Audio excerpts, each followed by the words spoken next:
नमस्कार दोस्तों, मैं राहुल शर्मा आप सभी का हार्दिक अभिनंदन करता हूं टेक्स्ट बुक के प्लेटफॉर्म पर।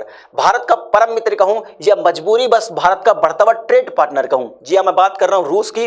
रूस ने भारत को एक ऑफर दिया है। रूस ने कहा कि जिस तरीके से बॉर्डर के नजदीक आपके दुश्मनों की संख्या बढ़ रही है तो आपको आवश्यकता है अपनी एयरफोर्स को स्ट्रॉन्ग करने की, और आपका एयरफोर्स स्ट्रॉन्ग होगी जब आपके पास latest 5th generation fighter jet होंगे। यानी कि वो बात कर रहा है Su-57 की, क्योंकि वो भारत को ये प्लेन, ये फाइटर जेट सेल करना चाहता है, क्योंकि उसको पैसे की आवश्यकता है, क्योंकि आपको पता है रशिया यूक्रेन वॉर चल रहा है। लेकिन भारत ने रूस के इस प्रपोजल को ना कर दिया है, जिसकी वजह से चीन काफी खुश है। मैं आपको बता दूं दोस्तों, इस समय भारत की एयरफोर्स के पास किसी भी तरीके का कोई भी 5th जनरेशन फाइटर जेट नहीं है, जबकि चीन के पास इसकी संख्या काफी है। तो चीन इसी बात से काफी खुश है कि भारत ने रूस के इस ऑफर को ठुकरा दिया है, और अगर हम आमने सामने आते हैं तो हमारे पास तो 5th जनरेशन का फाइटर जेट है ही। आइए इस न्यूज पर बात कर लेते हैं। देखिए, जो टास रशियन मीडिया हाउस है उसने एक न्यूज पब्लिश की। उसने कहा कि भारत ने बिल्कुल भी इंटरेस्ट नहीं दिखाया जो ऑफर रूस ने Su-57 से संबंधित ऑफर भारत को दिया था। मैं आपको बता दूं, कुछ दिन पहले रशिया के राष्ट्रपति पुतिन साहब ने भारत को एक ऑफर दिया था कि हमारा जो Su-57 है 5th जनरेशन फाइटर जेट है। मैं आपको बता दूं, दुनिया में इस समय जो टॉप 10 फाइटर जेट है 5th जनरेशन, उसमें नंबर 2 की पोजीशन हासिल किए हुए अमेरिका के बाद Su-57 का ऑफर दिया था पुतिन साहब ने भारत को कि आइए दोनों देश मिलकर Su-57 का निर्माण करते हैं, निर्माण आपके देश में करेंगे, नहीं भारत में करेंगे। लेकिन भारत ने इसमें बिल्कुल भी इंटरेस्ट नहीं दिखाया। इसके बाद, इससे पहले यूएई को भी ऑफर दिया था, लेकिन यूएई ने भी ये ऑफर एक्सेप्ट नहीं किया, इसमें इंटरेस्ट नहीं दिखाया। चलिए पहले बात कर लेते हैं कि भारत ने इसमें इंटरेस्ट क्यों नहीं दिखाया, लेकिन उससे पहले जान लेते हैं कि Su-57 है क्या। तो मैं आपको बता दूं दोस्तों, Su-57 इसका पूरा नाम है Sukhoi Su-57 is Russia's first stealth aircraft. Stealth का मतलब होता है जो रडार को धोखा दे सके, यानी इलेक्ट्रॉनिक्स डिवाइस के निगाहों में ना आ सके, तो उसको बोलते हैं स्टेल्थ। तो ये स्टेल्थ जो है रशिया का पहला, जो Su-57 है, ये रशिया का पहला स्टेल्थ एयरक्राफ्ट है। इसको एक ही पायलट उड़ा सकता है, यानी 2 पायलट की इसमें आवश्यकता नहीं है। इसकी अगर मैं लेंथ की बात करूं तो दोस्तों इसकी लेंथ 65.11 फीट है, जबकि जो इसके जो पंख हैं उनकी लंबाई है 46.3 फीट और इसकी हाइट है 15.1 फीट। ये इसकी हाइट है दोस्तों। इसकी मैक्सिमम जो स्पीड है वो 2135 किलोमीटर पर आवर है, जबकि इसकी सुपरसोनिक रेंज जो है 1500 किलोमीटर है। 2019 में जो रशिया की एयरफोर्स है उसमें इसको शामिल किया गया था। वैसे मैं आपको बता दूं, इस समय जो रशिया के सरकारी आंकड़े हैं, मतलब जो दिखाए गए हैं, हो सकता है इससे ज्यादा संख्या हो, इस समय जो रशिया के सरकारी आंकड़े हैं उसके अकॉर्डिंग रशिया ने अभी तक 32 Su-57 का निर्माण कर चुका है। वैसे मैं आपको बता दूं दोस्तों, जो Su-57 फाइटर जेट है इसके अंदर 2 Saturn L-41F1 after burning turbofan engine लगे हुए हैं, जो इसको लगभग 88 to 147 किलो न्यूटन्स का बल देते हैं। इसकी जो मैक्सिमम जो दोस्तों ऊंचाई है, जो मैक्सिमम ऊंचाई तक जाता है, ये जाता है 66,000 फीट तक, और इसकी रेंज है 3500 किलोमीटर तक। इसमें बेसिकली 2 फ्यूल टैंक लगे हुए हैं। अगर दोनों फ्यूल टैंक को पूरा भर दिया जाए तब इसकी मैक्सिमम रेंज, यानी एक बार में 4500 किलोमीटर तक की रेंज को कवर कर सकता है, इतनी दूरी तक ये उड़ सकता है। तो ये एक शानदार फाइटर जेट है जिसका ऑफर भारत को दिया गया है रशिया की ओर से। लेकिन भारत ने मना क्यों किया है, आइए इस पर बात कर लेते हैं। देखिए, अभी 2024 मार्च की बात है, जो प्रधानमंत्री नरेंद्र मोदी की देखरेख में जो कैबिनेट कमेटी ऑन सिक्योरिटी है उसने अप्रूव किया था इंडिजिनियस स्टेल्थ फाइटर जेट को कि भारत के अंदर ही एक ऐसा फाइटर जेट बनाया जाए 5th जनरेशन बेस जो रडार को धोखा दे सके। तो ये भारत ने, ये जो कमेटी है कैबिनेट कमेटी ऑन सिक्योरिटी, इसने अप्रूवल दे दिया।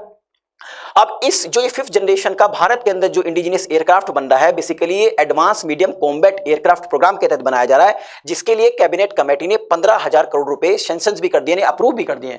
अब दोस्तों, ये जो फाइटर जेट है जिस पर काम कर रही है हमारे HAL हिंदुस्तान एरोनॉटिकल लिमिटेड, जिसको एमका बोलते हैं शॉर्ट्स में, इसका जो प्रोटोटाइप है 2026 तक बनकर तैयार होगा। इसमें 2 इलेक्ट्रिक 414 इंजन लगाए जाएंगे, यानी प्रोटोटाइप भी 2026 तक बनेगा, और फाइनली एयरफोर्स में 2030 या 2031 तक ये शामिल होगा। जिस तरीके से चीन के साथ हमारा पंगा चल रहा है, तो 2031 जो एक बहुत दूर का समय है। हमारे जो डिफेंस एक्सपर्ट्स हैं उन्होंने कहा कि हमें तुरंत ही, अभी ही एकदम कम से कम 50 5th जनरेशन फाइटर जेट की आवश्यकता है। लेकिन जो 5th जनरेशन फाइटर जेट जो Su-57 में ऑफर कर रहा है रशिया, उसका कॉस्ट बहुत ज्यादा है। तो भारत सरकार सोच रही है कि किसी भी तरीके से हम एज सुन एज पॉसिबल जो हमारा एम का है इसको हम तैयार कर लें, ताकि हम आधी लागत में ही बहुत ज्यादा एम का तैयार कर सकें, जो Su-57 की बहुत ज्यादा कॉस्ट है। तो इसकी वजह से भारत सरकार इससे बच रही है।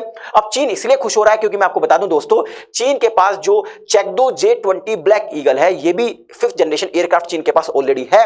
वैसे मैं आपको बता दूं, चीन ने जो J-20 है जिसको ब्लैक ईगल कहते हैं, अमेरिका के लॉकहीड F-22 रैप्टर के अपोज में बनाया था, क्योंकि इस समय जो सबसे latest technology based 5th generation fighter jet है वो अमेरिका का है, जिसका नाम है लॉकहीड F2 रैप्टर।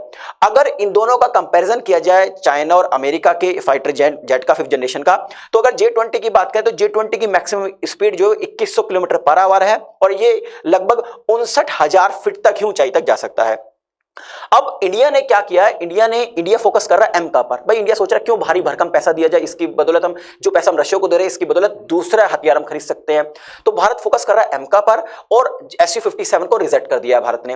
और इसकी वजह से ही चाइना जो है वो काफी खुश है, क्योंकि चाइना चाह रहा है कि चाइना को पता लग चुका है कि 2030 तक किसी भी हालत में भारत इसको तैयार नहीं कर पाएगा, और अगर युद्ध होता है तो हमारे जो 5th जनरेशन के जो प्लेन है जिस J-20 वो काफी हद तक भारत को नुकसान पहुंचा सकता है। तो ये रशिया ने जो ऑफर दिया है भारत को वो इसलिए नहीं दिया कि वो भारत की मदद करना चाहता है चीन के बदौलत, वो बेसिकली भारत को प्रोडक्ट सेल करना चाहता है, क्योंकि उसकी मार्केट वैल्यू इतनी नहीं है इसकी जो आपके जो Su-57 की, क्योंकि उसको आवश्यकता पैसे की। अरे भाई रशिया यूक्रेन वॉर चल रहा है, तो वो एक तीर से दो शिकार करने की कोशिश कर रहा है, मतलब वो उसको पैसा भी आ जाए और भारत का भी भला बन जाए। तो भारत ने इस ऑफर को रिजेक्ट कर दिया और भारत कंप्लीटली फोकस कर रहा है एमका पर, यानी indigenous 5th generation fighter jet पर। तो आई थिंक इस वीडियो के माध्यम से जो इन्फॉर्मेशन मैं आप तक पहुंचाना चाह रहा था वो पहुंच गई होगी। जाने से पहले एक इन्फॉर्मेशन और देता हूं आपको रिगार्डिंग सुपर कोचिंग के निर्णायक बैच के बारे में, जो हिंदी में शुरू होगा 2025 के लिए। इसके कुछ फीचर्स के बारे में बता देता हूं। यहाँ पे डेली बेसिस पर एक्सपर्ट्स के द्वारा लाइव सेशंस होते हैं। इसके अलावा जो इंडिया के टॉप मोस्ट इंस्टीट्यूशन है वहां पर पढ़ाने वाले एजुकेटर्स की प्री रिकॉर्डेड वीडियोस का भी कलेक्शन आपको प्रोवाइड किया जाएगा। आपको हिंदी में बुक्स मुहैया कराई जाएगी, ये मैंने कुछ टेबल लगाई, इसके अलावा भी बहुत सारी किताबें हैं। लेकिन सबसे बड़ी बात क्या है कि यहाँ पर आपको मेंटरशिप प्रोग्राम्स भी मुहैया कराया जाएगा, फ्री मेंटरशिप प्रोग्राम। इस मेंटरशिप प्रोग्राम के तहत आपको ये तक बता दिया जाएगा कि किस बुक से आपको किस मटेरियल पर फोकस करना, किस पार्ट पर फोकस करना है। तो यानी कि फ्री मेंटरशिप प्रोग्राम्स भी अवेलेबल है, जो एक मील का पत्थर साबित होगा आपकी प्रिपरेशन में दोस्तों। इसके अलावा अब आप सोच रहे होंगे कि सब्सक्रिप्शन लिया कैसे जाए, तो इस वीडियो के डिस्क्रिप्शन में जाइएगा, वहां पर एक लिंक दी गई, उस लिंक पर क्लिक कीजिए, सिंपल से कुछ स्टेप्स को फॉलो कीजिए। हाँ, वहां पर अप्लाई कूपन कोड का एक ऑप्शन होगा, उस कूपन कोड पर आप क्लिक कीजिए, वहां पर आप मेरा कूपन कोड आर शर्मा अगर फिल करेंगे तो सब्सक्रिप्शन फीस में आपको 25% का डिस्काउंट मिलेगा। इस कोर्स से संबंधित आपकी कोई क्वेरी है, कोई डाउट है, कोई शिकायत भी है, तो आप हमारे दिए गए नंबर 7400452383 पर कॉल कर सकते हैं। हमारी टीम को बेहद खुशी होगी आपकी मदद करते हुए। जाने से पहले एक रिक्वेस्ट और है, अगर आपने अभी तक हमारे चैनल को सब्सक्राइब नहीं किया तो चैनल को सब्सक्राइब करना ना भूले और आप बेल आइकन जरूर प्रेस करें, ताकि जो भी मेरे लेटेस्ट वीडियो है उसका नोटिफिकेशन आप तक पहुंचता रहे। अगर वीडियो पसंद आई तो लाइक और शेयर कीजिएगा, ताकि मुझे एक मोटिवेशन मिल सके इस तरह कंटेंट बनाने के लिए। आप सभी का बहुत बहुत शुक्रिया। नमस्कार, जय हिंद दोस्तों।